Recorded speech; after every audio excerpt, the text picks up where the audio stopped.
সারা পৃথিবীর America, Russia, Israel, NATO, পৃথিবীর সমস্ত বিধর্মী রাষ্ট্র মিলে যেই আফগানিস্তানের সরল মনা মুসলমানের বিরুদ্ধে যুদ্ধ করেছে, বছরের পর বছর নারীদেরকে ধর্ষণ করেছে, শিশুদেরকে হত্যা করেছে, মুসলমানদেরকে নির্বিচারে গুলি করে বোমা ফেলে হত্যা করেছে, তারা কোনোদিন সুপার পাওয়ার হতে পারে না।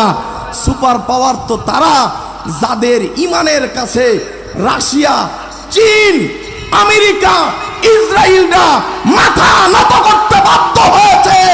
ঠিক কিনা বলেন?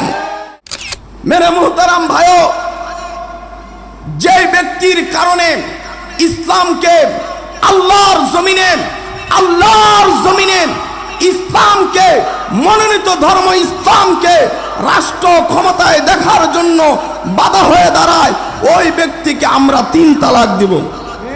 যেই সমাজ আল্লাহর জমিনে ইসলামকে প্রতিষ্ঠিত করার ক্ষেত্রে বাধা হয়ে দাঁড়াবে, ওই সমাজকে আমরা 3 তালাক দিব। যেই রাষ্ট্রে ইসলামকে, আল্লাহর আইনকে সংসদে, পার্লামেন্টে স্থায়িত্ব করার জন্য, কোরআনে বিধান চালু করার জন্য যেই দেশ বাধা হয়ে দাঁড়াবে, ওই দেশকেও আমরা তালাক দিব। ঠিক কিনা বলেন? সবার আগে আমার ধর্ম ইসলাম, সবার আগে আমার জীবন বিধান কোরআন, সবার আগে আমার নবী, এরপরে সব কিছু। ঠিক কিনা বলেন? মেরে মুহতারাম ভাইও, আমরা ইসলামের পথে থাকতে রাজি আছি তো ইনশাআল্লাহ? আপনার একটা জিনিস লক্ষ্য করবেন, পৃথিবীতে এক সময় যেমন মুসলমানরা সুপার পাওয়ার ছিল, আজকেও কিন্তু মুসলমানরা সুপার পাওয়ার।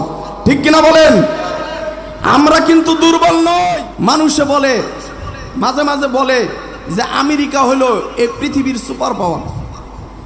আবার কেউ কেউ বলে না, এদেশের সুপার পাওয়ার হলো আপনার রুশ, রাশিয়া। আবার কেউ কেউ বলে এদেশের সুপার পাওয়ার, এই পৃথিবীতে বর্তমানে সুপার পাওয়ার হলো ইসরায়েল।